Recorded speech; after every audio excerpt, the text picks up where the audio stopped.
What are the most common injuries? Is L1 constantly? Because that's what I've got. That's what you have, L1. Is the L1, and then I got the neck thing that I'm not sure if it might have been when I was knocking my head out like an idiot when I was in high school. Right. I was trying to play ball. I was too short to play, but I was out there anyway. Right.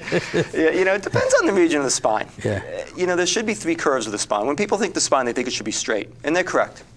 If I look at you from the front or from the back, it should be pin straight. Looking at you from the side, the spine should look like an S. It should look right. So you curve in the neck, a curve in the mid-back, and a curve in the lower part of the spine.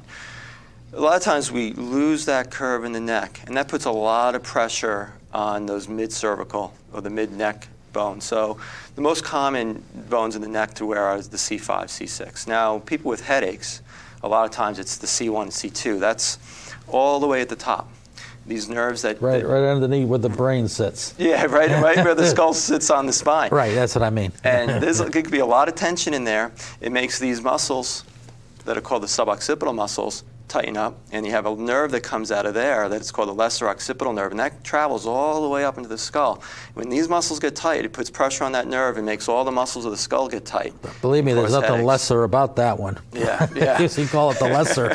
yeah, it causes the greater headaches.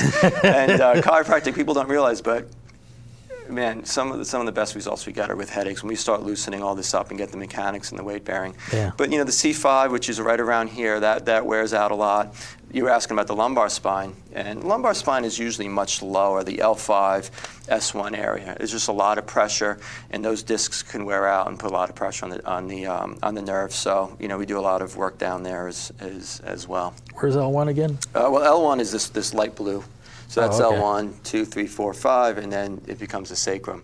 And these L4, L5, those, as far as low back pain, that's probably the most common area to have problems. But certainly we see them, throughout. I didn't know that.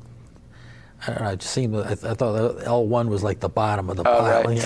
But that's the bottom of the. Well, you have S1 down there. Maybe that's what you're thinking. They start with the numbers again once it goes through a different region of the spine. Yeah. Okay. But now I know better where the one is. Okay.